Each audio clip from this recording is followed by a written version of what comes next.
Hey, it's Arroe. Podfest brings together three different types of conversations. Musicians, authors, doctors, environmentalists, and even cooks in their own kitchen. It's real people with real stories. Podfest 57, we kick things off with Larry Studnicky from the always fun and upbeat band High Plains Drifters. Then we're stepping into music history with Holly George Warren, who penned out the journey of Janis Joplin, her life and music. Our third conversation is all about laughter, Impractical jokers Sal and Q. This is Podfest 57. We are unplugged and totally uncut with Larry Studnicky from High Plains Drifters. I'm good. I just finished throwing a blue cheese and bacon bits omelet on the stove. I do, but I guess not. I thought for sure you'd be sitting around singing Christmas carols right now. Almost. I started, this has been such a messed up year with avoid curses. I never know when I'm being recorded. It's been such a messed up year. I determined to stop watching the news and start watching Christmas movies early. Oh, wow. Wow. Well, I'll tell you what, the first time that I heard Santa Bring My Girlfriend Back, I'm telling you, I thank God for it because it took me away from the world. So, I mean, you knew exactly what you were doing when you were putting this song together. Well, yes and no. I mean, I once the song popped into my head, then I made a conscious decision. I mean, I didn't know where it was going immediately, but within a couple of minutes, I was like, okay, well, why is this guy drinking so heavily? Why is he shit-faced all through Christmas? And I guess I'd never heard any other Christmas songs that start from this premise that Santa stole your girlfriend. But if you go on Spotify or you go on Pandora and you start searching for Santa Bring My Girlfriend Back, there are some that are like Santa Bring My Baby Home and stuff like that. I was completely unaware, thank God. Wow. Well, we've always thought that Santa was a dirty old man anyway. Because look, Mama was kissing Santa Claus, and I'm thinking, what happened here? Yeah, no, you got to figure. If you were given superpowers, whether they're like Santa with the ability to fly or eternal life, or Superman flying or anything, and you're like a guy, what are you going to do with them? On some level, you're going to direct the superpowers towards women, right? I figure. So. Well, I love the appeal that you put on it in the orchestration of the song, because you went with Dean Martin, and it really is. It's kind of a nice vibe about it that really kind of puts us in a Roaring '20s kind of celebration. Well, I thank you for saying that. That was deliberate. I have a tendency in my songwriting, maybe because of when I grew up and music first, settled into my head. I have a tendency to lean sometimes in the direction of the Eagles and, sort of country leaning bands like that. And when I first took it to the guys in the band, I said explicitly, this song has to be done more like a Dean Martin or Frank Sinatra Christmas classic. Can't have a hint of country or Americana on it. And, honestly, we lucked out. It's almost like God was looking after this song because my producer had a horn section in New York City targeted to do horn parts. And I heard some very simple horn parts on the song in my head, and those are the parts that the guys are playing on the first verse. But after the first verse, I was like, if we can find a horn section, just let them do whatever makes sense. The New York guys were too booked, and my producer, Greg Cohen, found these guys in L.A. They called themselves the 305 Horns. And, when we heard what they did, we all just sat back and went, that's amazing. These guys killed it. So. Now, the band we're talking about is High Plains Drifters. Would you consider yourself as being a modern-day super band? We're not. Well, look, we're a modern day super band in the sense that we've all managed to outlive a lot of people our age who, for one reason or another, like mishaps or drug abuse or whatever, didn't make it to the ages we've made it to. So in that sense, I think we're super. But we're not well known. We're not a super group. It's not like we put five guys together from five other famous bands. We're just a bunch of guys who knew each other. Now, when it comes time to record a Christmas song, did you do what even Dionne Warwick has talked about, and that is you recorded it right before summer hit, so you had to pretend it was cold outside? Not really. song, I wrote the song the day after Christmas 2 years ago. Wow. So, yeah, it was triggered by a Christmas Day family drama. Christmas got all messed up. I was hosting my family, not my wife's family. I want to be clear. It's the Studnicky family. And there was some family drama. And I woke up on December 26, 2018. I was puttering around the kitchen, making the coffee. I was the only one up. And the first 2 or 3 lines of the song just popped into my head. I've been drinking way too much this Christmas. My friends all want to know the reason why. I had the lyrics. I had the melody. And it was cold outside, so I was properly motivated. The right season of the year. I mean, we did record it in the summer, but the song was ready to go. Like last June, we had a demo version that was pretty much there. So now, when you put together a Christmas song, do you think of the future listener, or do you keep your focus on what's going on right now?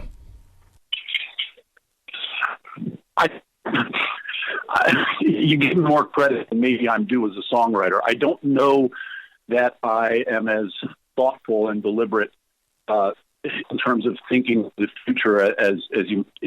I think more about rhyme scheme and is this a story that people can relate to. I consider myself kind of a storyteller, songwriter. Most of my songs are little mini narratives in a way. But yeah, on a Christmas song, I think you do say to yourself, I'd like to think that this song could be played 50 years from now, because we were all listening to songs from 30, 40, 50, 60, and even 70 years ago at Christmas. So you're thinking that you don't want to write lyrics that place it with too much specificity in its time. But I did this past spring or summer in the second verse. I deliberately switched the original lyrics to make reference to the COVID situation, talking about how my stolen girlfriend she doesn't have a virus and her hands are always clean. That was not the line. That's not the line that was written in winter 2018-19. So I could just see this being turned into a movie with Dax Shepard playing the part of Santa Claus, and Reese Witherspoon would be the girl that's cheating on her husband. It should be a movie. It should be a movie. So now the pressure's on you. Now you got to turn this baby into a movie then. I don't have the budget for that, frankly. But you are writing music for a brand new album, though, right? It's mostly all written. Okay. In fact, last week my producer and I sat down and we finalized the last 5 songs that'll round out the song album. So I often, when I write a song, I often walk around with just the first verse and chorus in my head, which is enough for me to remember the song, and I scribble the lyrics down somewhere. And then when we get around to recording, I'm usually under the gun to write verse 2, verse 3, a bridge, et cetera. And that was true on a bunch of these songs, but we're pretty far along. We're 3 songs in the can, 3 more in good demo form, and then the last 6 are hopefully we'll have demos of them done between now and the end of January. So now, what is it like to promote music nowadays? Because, it seems like, that you have to have that independent mind, but at the same time, you've got to have that financial backing. I am unfortunately the bank for this project, so it's tough. I'm married. I have a daughter. She's in 8th grade. She's in a private school. There are a lot of competing demands on my pocketbook, and I have to be very prudent in terms of what I do in promoting music. We're getting this single, the one we're talking about, is the first one that's getting a little bit of help from a major record company. We're not technically signed to Universal, but Universal picked up the single for distribution. Some of the radio people that are involved are people that Universal plugged into the project.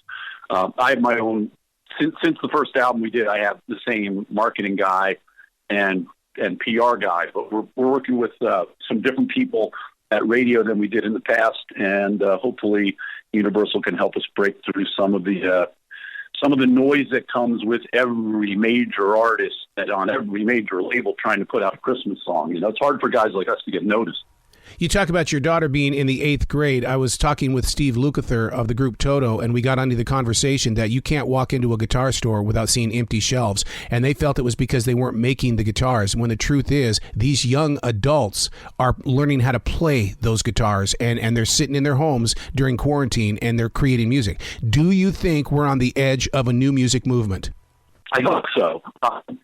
I grew up in a house without a lot of musical influences. My parents had some music on a crappy little stereo from time to time, but there was no push in my house for any of us kids to take music lessons. We discovered music just from, the guys and girls in the neighborhood, usually the ones who were a little bit older than us, the Beatles, the Stones, and then everything that came after that. I'm dating myself, but I don't hide the fact that I'm an older guy, and like so many people in my generation, everything that I do with music, you can trace back to sitting in a dark basement listening to those early Beatles and Stones records and pretending that you were a band. But I've heard a lot of stories anecdotally during COVID about. I hadn't heard about guitars selling out, but I've heard a lot of stories, even from adults that I know around the country, who picked up the guitar or forced themselves to sit down at a piano and either start from scratch or start relearning things that they learned in the lessons they didn't want to take as a kid. I hope we're heading in that direction, because one of the things that bugs me about music today is both a blessing and a curse. The technology that we have available to us on a laptop now is better than what anybody had in the best studios of 30 or 40 years ago. So that's great. But the tendency of people to think like a Billie Eilish, to think that everybody can be Billie Eilish with her brother and sit at home in their bedroom and produce a fabulous debut album is frankly hogwash. I mean, she's that rare thing. She's a great songwriter, and she happens to be, God knows how it happens. I guess it can happen in the same family. Maybe it's all genetic. Her brother produces, she writes, and the rarest thing in the world is someone who can keep writing catchy hit songs. It's not like everyone can do it. And we're a rock instrumentation based band. 2 guitarists, a bass player, drums, keyboards, sometimes strings, sometimes horns. But essentially, it's like a traditional 4-piece band. And we actually, everyone plays live instruments, and we record all together at the same time in the studio. Wow. Everyone's in their own little isolation, but we do it the old-fashioned way. And not that obviously the computers are used, and every now and then something is enhanced, maybe with some programmed drums, and sometimes the strings are synthesized or whatever. But we're essentially doing everything the way bands did 30 or 40 years ago, but with today's technology. And I'm hoping that we're entering an era where we're going to hear more live guitars on pop radio again, but who knows? Guitars with guitar solos. Yeah, I don't think you're going to hear that. It's funny. I keep having these discussions with the band and my producer. I'll sit there and I'll say, listen to the One Direction guys as solo artists. Pick one. They're still using guitars.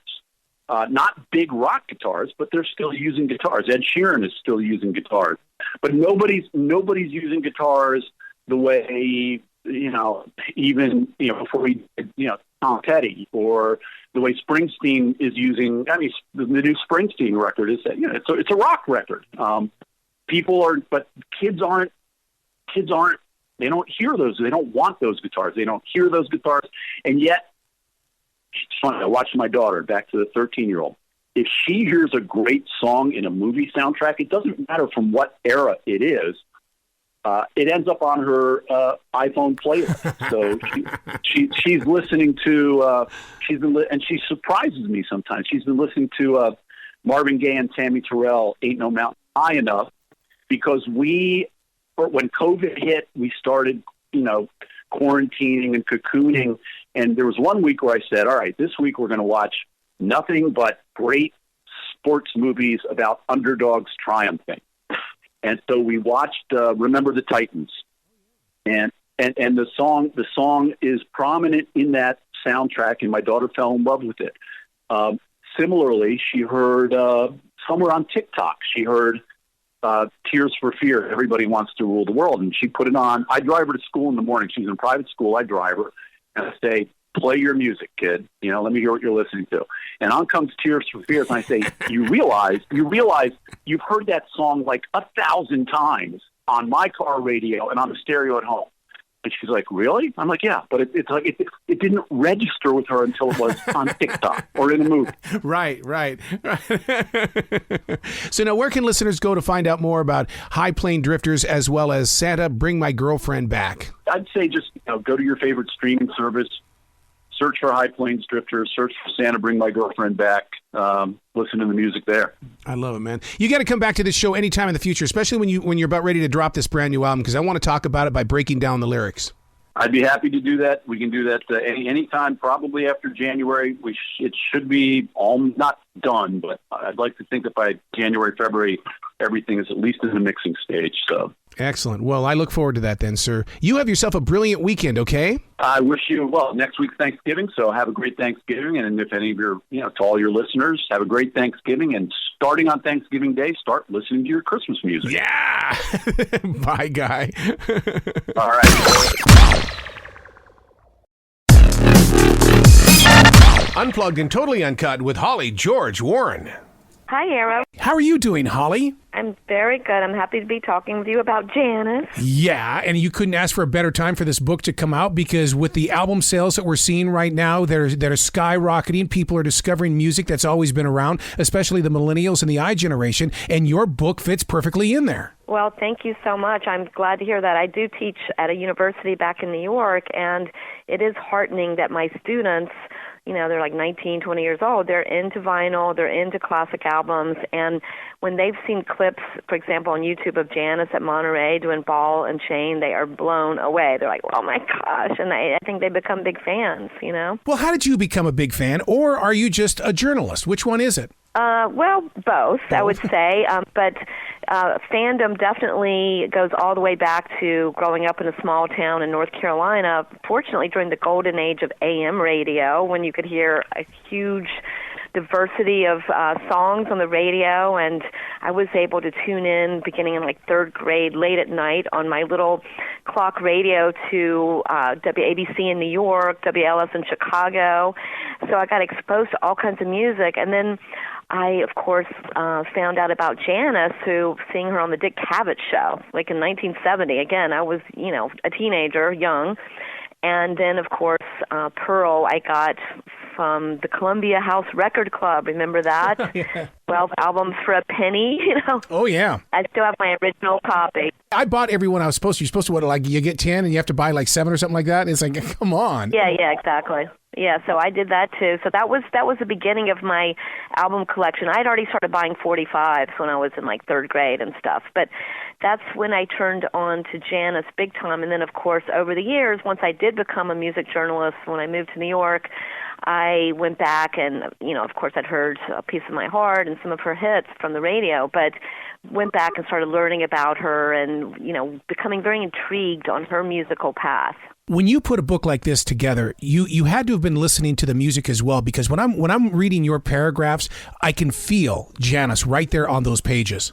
Oh my gosh, well thanks for saying that, because that was really young white girl in segregated Port Arthur, Texas in the 50s discover all this amazing blues, African American music that was not very accessible to people back in those days. 78s by Bessie Smith and Leadbelly and people like that, which was the original immersion into music that got her developing her own voice and her own sound to become the Janis Joplin that we know and love. Do you think any of the Pied Pipers of rock and roll played with that? And what we in radio we call those people that were overnight radio disc jockeys that knew when their program directors went to bed, and that's when they whipped out all of the R&B music. Do you think she was glued to that radio just like you were? Oh, you nailed it. Yes. She was just, when you think about it, this was the 50s. She and her girlfriend would drive around at night and listen to the Beaumont station. And there was a DJ named Steve-O the Night Rider, who they loved his music, the records, the R&B that he was playing. And they literally would go there at night and say, "Oh, can we get some coffee for you?" She wanted to learn about these records, where they came from, who were these artists. She was on a quest. And it was really thanks to the radio, driving around, because back in those days in Port Arthur, Texas, it was called the Golden Triangle. You drove from Port Arthur to Beaumont to Orange, Texas, this is the Gulf Coast of Texas, listening to the radio. And that's how she got to hear this great music in the 50s when, later on it was not so easily available on the radio. But in the 50s, she was able to tune in and get this great stuff. Through your pages and the paragraphs that you've presented to us, we realize that she had a great love for music. But in reading your words, I also feel like that she wanted to be heard and seen 100 years later. Oh, yeah. She was striving for greatness. That was instilled in her by her parents, really, growing up, to be special, to work really hard, find your talent and develop your talent and continue to perfect your talent. And that's what she did as a singer. Some people think of her as singing certain types of music, but if you dig deep into her back catalog or listen to bootlegs, you hear her exploring all kinds of different music and evolving as a singer. And had she lived, she was so young when she tragically died at age 27, but I think she would have continued exploring different genres of music. She would have continued writing songs because she was, above all and beyond all, a musician. One of the things that we always hear that, the musician, they overdosed. But as a creative person, you're one, I'm one. We all know of those moments where we're trying to reach for that one place, that high, that emotional high. Now, yeah, she took drugs, but do you think that she was searching for that lift up on from something? Because I just don't believe that she just committed suicide. I just don't believe that, or just had a drug overdose. Something else was really going on here. Yeah, it was a tragic accident. Just like, recently we've lost, Tom Petty and Prince, right. Tragically, fentanyl, you get hold, if you mess around with narcotics, you get hold of a very strong batch and it can kill you. And that's basically what happened to Janis. She had been addicted to heroin.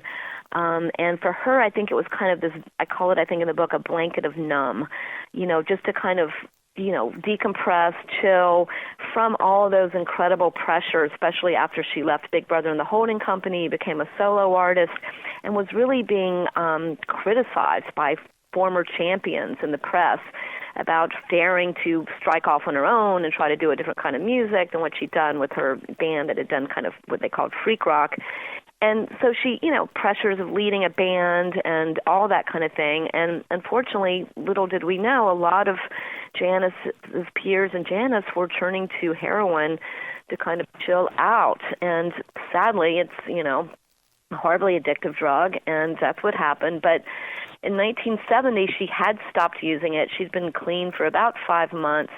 She was still quite the heavy drinker, which actually takes worse of a toll on the voice than, heroin. And she was in the studio working on Pearl, sadly bumped into her old dealer, got tempted, so she relapsed while making this record and seeing it as kind of an alternative, like, well, if I just do a little tiny bit, I won't drink so much or whatever. And horribly, she got a very pure, new kind of heroin that had just come into the country called China White, kind of like the fentanyl of its day. And it was, her tolerance was down. She was all by herself after being in the studio, and she overdosed accidentally. So it was definitely a tragic accident.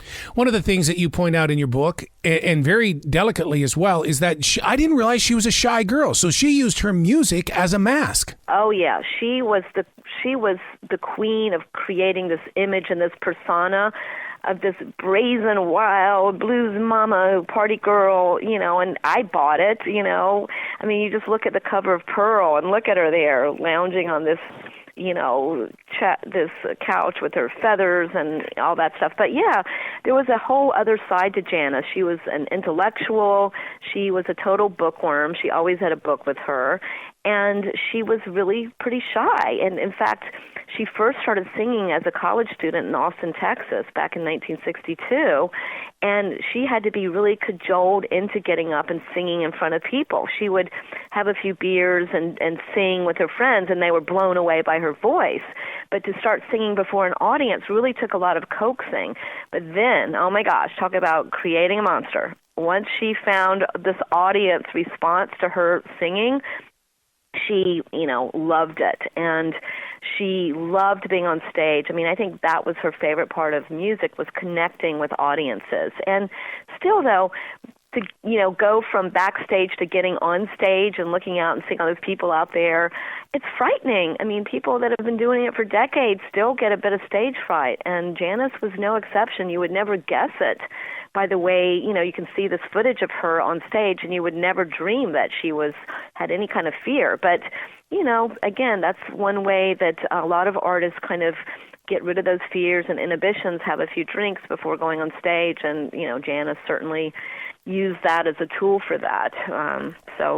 Yeah. In this day and age, with your students and with those that are discovering Janis, even with fans of Janis, we look back and we see black and white photos and we see color photos. So we see both sides of Janis Joplin. What did she see? Because, what she was living was a photograph in itself, but it was one that told a story. Yeah, well, I think, she wanted, from the beginning, even during the whole kind of dress-down hippie era, the counterculture that she was part of when she moved back to San Francisco, actually for the third time in 1966 to join Big Brother and the Holding Company.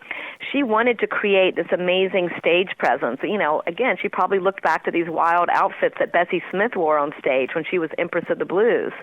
And she wanted to have this incredible stage effect for her audience and fans and, project this kind of incredible, cool, unique persona.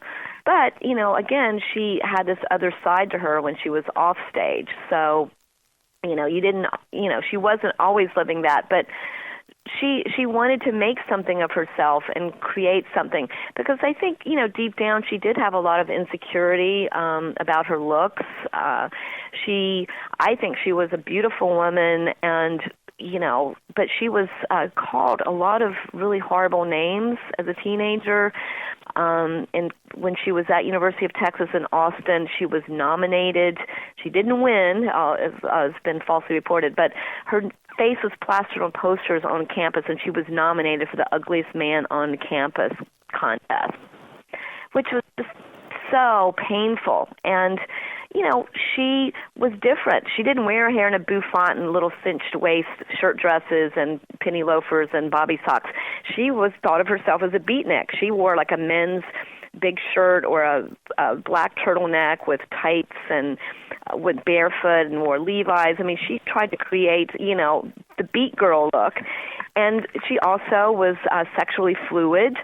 She, even at that young of an age, in that time, 1962, when being gay was illegal in Texas, she had both male and female lovers and didn't try to hide it. So I think, this fraternity who was behind this competition, was kind of bashing her for, her sexual fluidity, as well as her being different, not looking like the other, Beehive girls for doing that. But, it was very painful, and soon thereafter is when she hitchhiked from Texas to San Francisco for the first time in 1963 to try to make it as a blues singer on the coffee house circuit in the North Beach area. This book right here puts readers where there isn't acting, it's actuality. How did you keep it so real?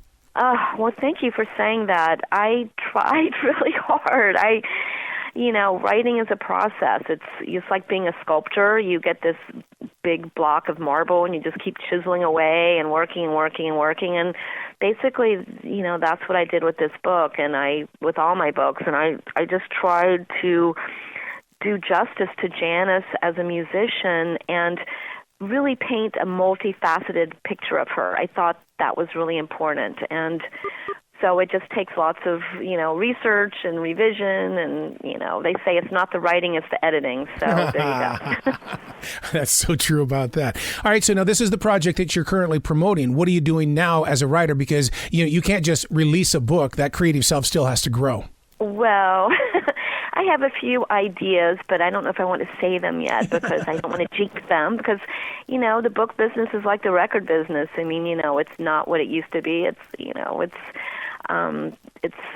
It's tricky to get a book deal for a passionate project that you love, and I feel so fortunate I got it for this Janis Joplin biography, and I want to just kind of stay with Janis for a while, but there's some, people in the book that kind of like, there could be a cool book about that person. I always get inspired and passionate about other things that I learn while focusing on one subject. So who knows what will come out of this. That one subject this time around happened to be Janis Joplin. But a question, I know that you went into the research, and so many times a lot of research doesn't get touched because the family won't give you permission. Did you have to face any of those walls? Well, I was very fortunate in that I got to meet Janis's siblings. Going back to the 1990s, I was honored to be asked to participate in a Janis Joplin symposium at the Rock and Roll Hall of Fame in Cleveland. And I got to meet them. I got to meet her late guitarist, Sam Andrew, from Big Brother, and then he briefly played also in her next band. Well, actually, not briefly. He was in the next band for pretty much of that tenure. And then Chet Helms, the guy who took her out to San Francisco and supported her music, who started the whole Family Dog, Avalon Ballroom scene in San Francisco in the 60s. So I got to meet them way back then, and over the years, our paths continued to cross. And they read my other books. I'd written a couple of other biographies, and so they thought that I was the person that they could trust with all this amazing, material. Janis's letters. She was an incredible letter writer. Oh my gosh! I mean, there's an art to that, and Janis had it. And I really felt that I knew her from reading her letters. Also, her scrapbooks, in which she would annotate, draw little pictures around, and write things in. Her personal effects. And then they also did all this without kind of demanding any sort of control over what I wrote or demanding to see, and change anything. So I was very fortunate in that they trusted me with this material, that I would do right by Janis and I wasn't going to kind of, misuse it or take things out of context, that kind of things.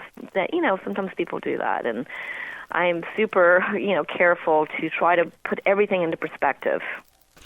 I knew at 4 or 5 years old I was going to get into radio. Did you know along the way you were going to write this book? Oh, gosh. To hear you say that gives me a chill. As I mentioned, growing up in this tiny town in North Carolina, and people, the youngsters of today have no idea how, depending on where you live, there could be very little media for you to be educated about music. But if you became a fan, you just got sucked in. So literally in third grade, I became an obsessive rock and roll fan. I started playing in little bands, drawing costumes of what I wanted to wear on stage. So I think it was kind of Janis in my head, but I didn't even know it at the time. But I never dreamt that I would have this amazing good fortune to get to have the opportunity to write a book about Janis Joplin. I really had no idea. I just didn't have those kind of goals. I just wanted to live and breathe music, and it definitely took me on a path. That's why I moved to New York City. Was for the music scene there, and now I live in upstate New York, near Woodstock, New York, where, of course, not too far from where the festival was, but I literally live right down the road from Michael Lang, who was the producer of Woodstock. So to get to, and where Albert Grossman, Janis's loving, manager lived, who was like a father figure to her and famously, of course, managed Bob Dylan. So to actually get to live in that area where she would come breezing into town, and people told me about seeing her Porsche in Woodstock. So all these opportunities I never, ever thought would be possible. But I think, and I tell my students this, if you follow your passions and you just put it out there, things are going to come to you. They're like I think your passion about things are like magnets that bring things to you, and I think that's kind of what happened to me. You've brought up a couple of times now. You're from a small town in North Carolina. Where are you from? It's a town called Asheboro, in the very center of, not Asheville, not the one up in the mountains that everyone's heard of, but the world's greatest zoo is in Asheboro. Oh. Well, and so, my father was an architect that designed the first phase of that zoo. I'm proud to say back in the 1970s, yeah, he's no longer with us, but his designs are still there. And I think it's still, the plans for that zoo is it's going to be the first ever natural habitat zoo in America. So there's no, the animals roam free on this beautiful landscape. It's really gorgeous. There's like little moats and things, and I think it's a pretty cool place. A lot of people are really down on zoos, but this one I think has got a lot of good things going for it. You're absolutely right. I've been there a million times. I'm up here in Charlotte. Oh, I didn't know you were in Charlotte. Yeah. Okay, that's my so my cousins are around Charlotte, and my mom's from Western North Carolina. Up in the Rutherford, Forest City area. That's where she was from. Appalachia. So, I grew up like making fun of old timey country music that my mom liked and gospel because I wanted to be cool and be a rock and roller. But then, of course, funnily enough, I moved to New York City for the punk scene, and guess what happened? I turned into a total country music fan, went to see George Jones at the Bottom Line, got into rockabilly, country, Carter Family, all that stuff once I moved to New York City. So go figure, right? What's the best way for someone to find out more about the book and find out more information about you? Well, I do have a website. It's HollyGeorgeWarren, all one word, .com. So there's info about the book there. I'm going to be touring all over, and in fact, I'm going to be in Greensboro, North Carolina, on January 18th, the day before Janis's birthday, which is January nice. 19th. Well, we should all get together for some Southern barbecue. Oh, I would love that. I guess you like the Western style because you're from Charlotte, but I like the Eastern. My dad was from Eastern North Carolina, so I go for the Eastern style. Yeah, Lexington barbecue to me is the best. I mean, whatever they do, whatever's in the water in Lexington, I mean, nothing can beat it. Oh, yeah, and it's so close to my hometown. So whenever my brother's still in Arroe, so whenever I come home, I always make a plan to eat as much barbecue as possible. And I go to Lexington when I can. Absolutely. Please come back to this show anytime in the future. The door is always going to be open for you, Holly. Thank you so much, and I really appreciate your support of the book and telling people about it. And I will hopefully see you in North Carolina. Absolutely. You be brilliant today, okay? I will. Thank you so much.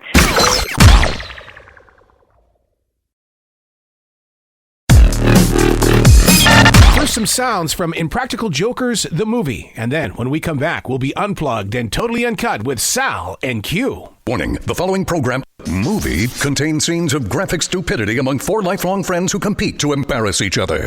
Hello? Oh. Are you all right? I've been down here since 1987. I was looking for the gift shop. It's on down the left. On February 21st, the world's greatest jokers are coming to the big screen. You're the Impractical Jokers. Yeah. I love you guys. I'm having this huge party. I'll see you in Miami? Yes. She sent 3 tickets. We'll settle this. The 4 of us will compete in hidden camera challenges on the way down to Miami, and the loser doesn't go to the party. Your object is to get people to stop to help you. I lost my virginity in this car. It was a hell of a night. You show me what you have in the trunk. You don't work for the fuzz, do you? I'm just his #1 fan. I need a little bit more crazy eyes. What are we doing? 4 grown men, we're out here jacking around. If you guys want to leave and go home, I'm ready to go now. No! We're not going anywhere. We're gonna finish what we started. 4 jokers, 3 tickets, 10 challenges, 1 wild ride. Happy birthday! Best road trip ever! Oh! Guys, did you think this through? Not really. No, really. Impractical Jokers, the movie.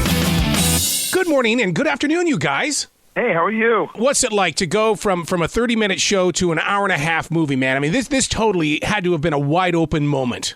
A dream come true, dream realized for us. We started the show, 9 seasons ago. We just had 200 episodes, and somewhere right in the middle, we started playing with the idea of wanting to do a movie. We didn't know if we could bring it to fruition. It took years to do it, and I think hopefully this is the best timing because our fans are as loyal to us as ever right now, and we really think we made the movie for them. So we think they're really going to enjoy it, but it was wild. Speaking of timing, I mean, you guys are the masters at timing things out, the way that you were able to, just really kind of put things together. Thank you. We like doing that.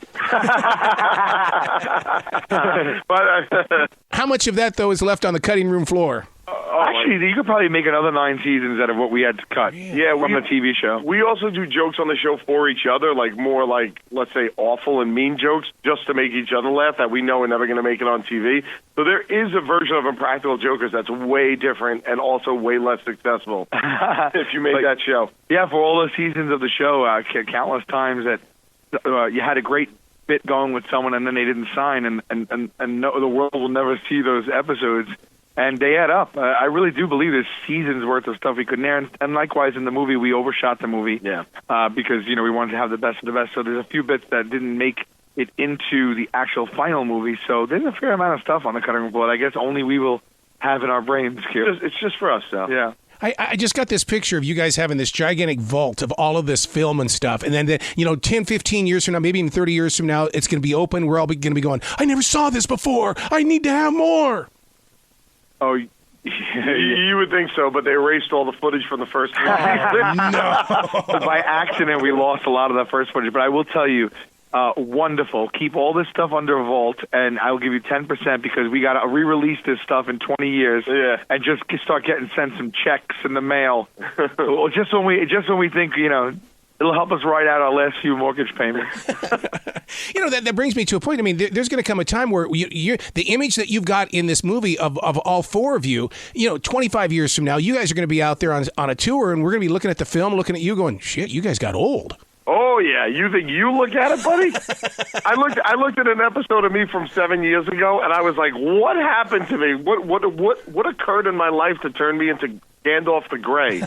It's not good. It's not good, man. I'm not aging like Clooney. I'm aging like Brian Quinn, which isn't that great. I have Benjamin Button's disease, so I'm all good. Yeah, I'm looking at you right now. You still don't have a single gray hair. I have more grays than white. I'm what they call a silver fox, but not a fox. It's like a silver badger. I don't know, whatever it would be, but Sal, looks very young. I don't know. My dad didn't go gray till his late 60s, but I do have no hair on my leg. That is weird. You have a smooth leg.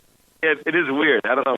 What part of the country are you from for that? Because I'm from Montana, and I'm the same way. But I would think I'd be a hairy man being from Montana. We're born and raised Staten Island, New York. So that's where the guys and I all met, actually. We all went to high school together, and we met 1990 as freshmen in high school, all-boys Catholic high school. Yeah. And Sal and I still live on Staten Island. We're the only two that keep it real. How have you kept it together? Because you know what it's all about here in 2020, man. Everybody's ghosting everybody, and they think you're still friends, but they left you behind. But you guys continue to pour it on. Well, I mean, we really genuinely love each other. We genuinely, Sal is my best friend. We just, there's no behind-the-scenes anything. What you see is what you get. We like working with each other. We're very, I think that one of the big secrets to our success has been we don't fight. We do, but we don't. You know what I mean? Once every 2 years, we'll get into a little back and forth, but it's not even a fight. Yeah. You hear. I guess I could equate it most to the bands that I hear it, but you hear the bands breakup stories and this and that, and it's just I think it's a function of having to travel together and be creative together constantly, and also make decisions together. And you hear. I read a lot of memoirs and things like that about bands breaking up, but we luckily. I don't know. We found success late, if you want to call it success. We found it pretty late, and we were real friends for very long before that. And, we just rather, champion each other than there's no problem we really couldn't be able to solve in order to keep this going, which is the most fortunate thing that could ever happen to four friends. Yeah. There are so many guys that are vicariously living through you, and the reason why is because you guys are getting to do something that many of us can't do. We don't have the friends for it, or if we are, it's just coworkers, and we're just going to get our butts in trouble. There are many people that want to be in our shoes, and the reason I agree with you is because they shout it at our faces every day in the street. People let us know everything. They let us know their love for us, their disdain for us, and they let us know that they could do what we do, or they want to do what we do, or I love you, or the heck with you. So we get it all. There is no filter between people on the streets and us. Well, because they see us, because we play ourselves, we're ourselves on TV. We're not playing anything. We just go on. So people feel they know us. So if they saw a Clooney, they're like, oh my God, that's George Clooney. That's the esteemed actor George Clooney. He was in my favorite movie. They see us, they're like, oh, it's Sal, it's Q. What's going on, guys? like they just feel like they know us, so they can just do and say whatever they want to us. Yeah, apparently we have no esteem. Now, you guys said that you met in 1990. Man, that was right there in the prime of Paula Abdul, and she's in this movie. That had to be a moment for you because, I mean, that was Paula Abdul. That is exactly what we said. She's a pop icon, and she still is, and she was it back then. I mean, not to take anything away from her now, but that was she was a hit after hit after hit. She was ubiquitous. She was the biggest pop star on the planet, and that was all when we were in high school, and we thought that would be a really good fit for the time period because there was a section in the movie where we are back in high school in the 90s, and we called her up, and she was familiar with the show and agreed fairly quickly to do it. Really quickly. Which was so kind of her. We didn't know if we'd get her, and she delivered more than we even expected. Oh, man, she was just a gem. She almost made me cry last night. Oh, yeah? At the thing, yeah. So last night we had our world premiere, although the movie opens this weekend. Tickets are on sale right now. Oh, yeah, we should mention that, I guess. Yeah, the movie is released in limited theaters on this Friday, the 21st. Mm-hmm. We would ask any fans, if you don't mind me saying this, if you're going to go see the movie, please go opening weekend because the more people go see it, more theaters carry it. It's one of those rolling releases. So if you love your old pals, Hugh and Sal, and you want to help us out, please go see the movie this weekend. Really for the fans, because in the sections of the country that and maybe even international that the movie's not being played, we want to get the movie to those fans. So yeah. So we were at the premiere last night, and Paula, she pulled me aside, and she's like, I've had a long career. She's like, I've done a lot of things. She goes, this is, if not my favorite thing I've ever done, it's one of my favorite things. She goes, it feels really special, and thanks for keeping me involved. And it was just a real feeling. Yeah, she's really sweet. Yeah, she's just such a nicest person. Well, I love the twist that you guys have with this because she's throwing a party in Miami, and she's only got 3 tickets, so that means the 4 of you have got to go after each other. Yeah, that was kind of like we wanted a loose narrative to give a structure to the movie and to give us a reason to go on this road trip and compete. And so, sure, we're competing to go to this party that she's throwing in Miami, and she shorts us 1 ticket. So it's not brain surgery. We kept it light and simple and fun, and that's just kind of like the motivation of the road trip and the competition in the movie. To get the guts, to get your friends to do something when that's what's so attractive to this show is that you're doing things that are just mind blowing, and it's like, God, would I do that or would I chicken out? But if you chicken out, you're done. You lose. Yeah, that's a big issue. That's a big. The thing is, it's not even big things. Like my favorite things on the show are the little stupid things, like cutting someone in line. Those little social things that are going to cause a problem. Agree. Yeah, those is where I like living. We get elaborate. I love there's a little bit of in each of the things that we do. We get elaborate, but sometimes, like you just said, the most simple, basic stuff, the most relatable stuff, the most stuff that happens to everyone on the daily. Those little social faux pas. Those are the things that really resonate with everybody. Modern day technology has to be helping you guys out in a very big way because you can go into hiding even more than what you did 5-6 years ago. Ooh, I mean, actually, well, explain what you mean for the show. Yeah, in other words, when you guys are off hidden in the back, you know that's one of the things that like even with what was it the hidden camera, where this way then they you couldn't see anything going on. With modern day technology and the size of cameras, you can get things that are spot on without anybody taking note. Oh. You can, and you think that Practical Jokers would be the cutting edge of that technology, but we are still using the same cameras from season 1. like the cameras that we use when we shoot in the park. This is no exaggeration. The budget for our show is like $150. It is like you can go buy the same cameras on sale at Best Buy for $43 that we use when we shoot in the park. It is real, and that is not a joke. Like we really just go for like 1080p. Cameras. It's a little perplexing sometimes. I will tell you though, we even surprise ourselves sometimes though because they did a trick. They set me up pretty big. I thought I was in trouble with Homeland Security, and it's the first time they ever did this. They took it outside the realm of the show, and they said that I got a letter in the mail from Homeland Security, and they said that I had to go to a deposition for something that I did that I trespassed on government property, and it was real enough, and I didn't realize it. I went on my off day. Little did I know this was part of the show. We'd never done it that way before, and I remember I had to go in a room and sit across the desk from I suppose an official, government official, and they had this is the one time we exercised new technology. Yeah, this was a good one. pinhole-sized cameras inside the water bottles on the table because, I'm well-versed with the show, so I know when something's up. I know the tricks, and they had to find a camera to dupe me because, like Q said, we just use, old tube television. So I couldn't believe that they had a camera inside a full water bottle. Yeah, and where the label was on the water bottle, all the technology was hidden behind the label, and there was water above and below the camera. It was pretty, and we shot that on the set. I don't know if you even knew this. Where we shot that was an official New York City building that they shoot Law and Order in. Oh, no way. So it was the same set as Law and Order because it's a real New York City building. So it was great. It was a fun one. And with the movie, we took everything that we couldn't do. But we're about to start filming our 9th season now. We just celebrated 200 episodes, knock on wood. But we had a list of things that we couldn't do because we were, for whatever reason, it wouldn't have played out over 20-something minutes on TV, or it was expensive. And we kept this running list over all these years, and we put most of those things in this movie. So this movie is a love letter to the fans for all the things we always wanted to do. Was it easy for you guys to step into those shoes, or do you guys walk out of this going, okay, we've done this movie now, I want to try something new next time? Well, I guess that's a good question. I don't think we really know yet. The movie was an interesting experiment for us, and we had fun making it, but we can make an episode of the TV show in a week. and so when we made the movie, we were shooting one day was a 16-hour day, and we were looking at each other like, oh my God, what are we doing out here? But the movie was so much fun to make, and it was a whole different experience. I guess we got to see how people respond, right? Yeah. I mean, I guess if it is really, really, really, really, really well received and stuff like that, and people go see it, maybe it'll make us want to top ourselves, maybe. Yeah, maybe it was definitely a different format for sure, and we are very happy with the product. But we got to see what everybody else thinks. Yeah.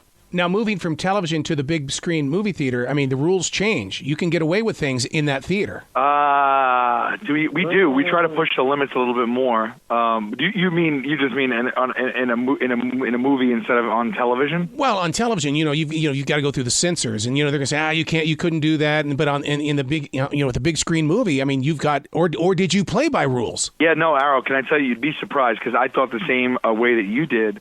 Because on the show. We found out the show's co-viewing, so families watch together. So we put adult stuff in the show, but our intention is always to let it go over the children's heads. So it's a little something for everybody, kind of like cartoons that resonate with parents and kids, like that kind of thing.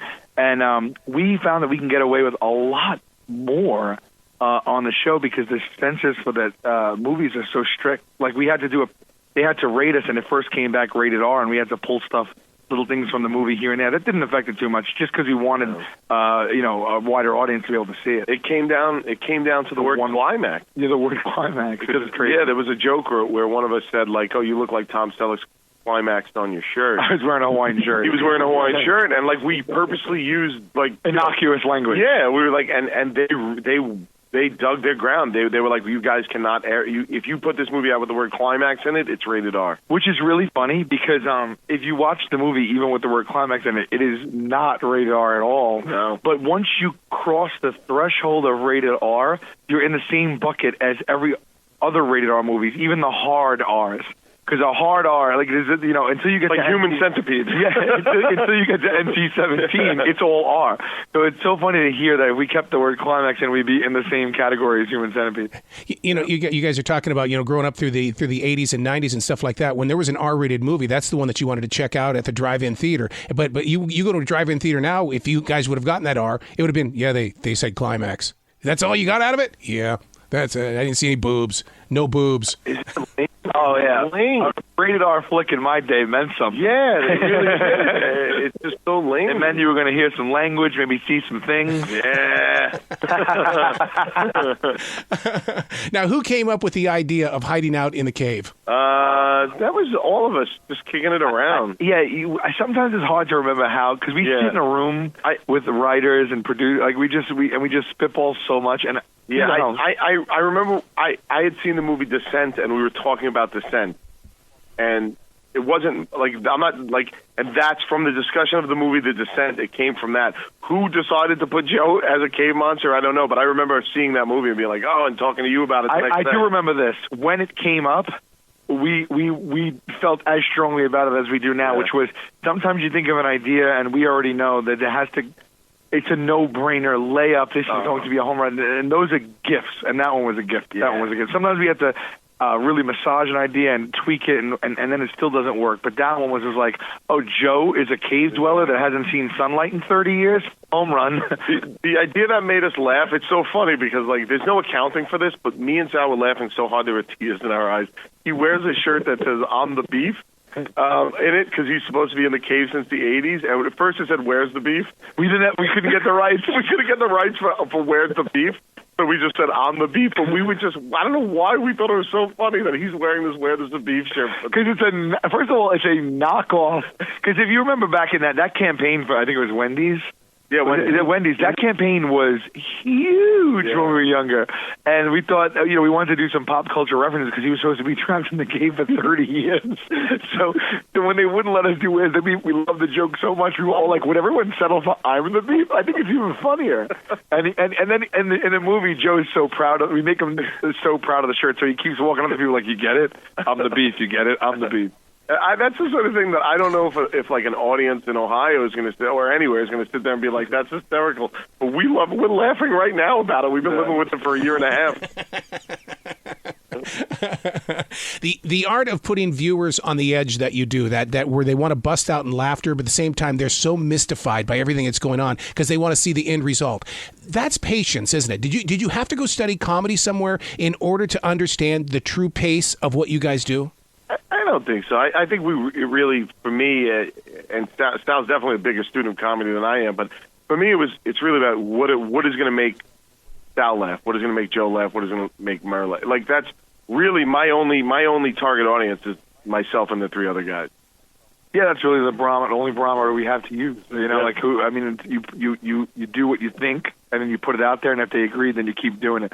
I don't think it was more of like the guys and I have been performing and writing comedy for 20 years. So and if you look back at our early stuff, or you can't, but if I go look back at our early stuff, you definitely see the growth. There's a shorthand now because we've been trying and we're failing so long that I think we have our own kind of sensibility, and it took a long time to get there. I think it was just about incessantly creating, until we just kind of over time, you kind of mold into something. You find your voice, and we found our voice as a collective. We find that we fall into bits without even having to. Like Sal will start. Like Joe made a noise yesterday at the premiere, and I turned to him and I go, "What are you about to do?" Because just the way he went, and I go, "What are you doing? What are you about to do?" And he started cracking up because we just know each other so well at this point that life is just a routine. It's really fun. It's a lot of fun. What are you going to do when you have to get a real job? Don't ask me that. I'll tell you what, I'm not getting a real job. Yeah, those days are over, my friend. This is it, buddy boy. I signed up hook, line, and sinker. A real job equals no job. I'm happy to lay on my couch and sail into the sunset. Right. I gave up a shitty pension for this, so it better last. Now, I know you guys are visuals and everything like that with the TV show and now the movie Impractical Jokers, but do you guys grow into podcasting? Because you guys are just as funny, and this way you force our theater of the mind to sit there and envision what you guys are doing. Yeah, I've been doing a podcast for 10 years called Tell 'em Steve Dave with some of Kevin Smith's crew out in New Jersey. And Sal and I have a podcast called What Say You that we've been a little dormant lately, no denying we that. went in hard for a couple of years, and we've been on a couple-year hiatus just because the bandwidth wasn't there anymore. But we loved it so much. As a matter of fact, we've been doing these radio tours to promote the movie, and I like radio even more than a medium of television. It's been making me want to get behind the mic again. Let's do it. Yeah, we've been talking about getting it going. We have a really loyal fan base. It was called What Say You? So maybe we'll get back into it. Thank you. Thank you for saying that. Well, congratulations on this movie, guys. I expect to hear from you many more times in the future with future movies. Oh, that'd be great, Arroe. Thank you so much. You guys be brilliant today, okay? You got it. We'll try. Last night was a premiere party, so what I'm going to do is go home and fall asleep.